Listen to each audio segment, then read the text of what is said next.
Бу сене дүйняча белли мутафеккир саяси Джемат Эрбап Исмаил Гаспринскийнин вефатына 100 ел тола.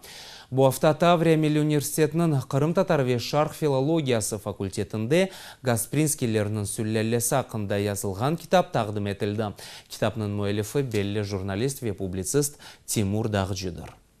На основе рассказов родной дочери Гаспринского я попытался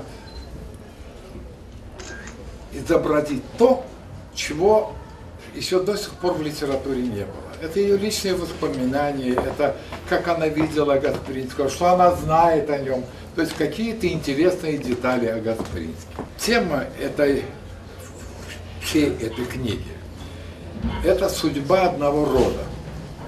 Это отец Гаспринского, это Гаспринский, это дети Гаспринского, это внуки Гаспринского.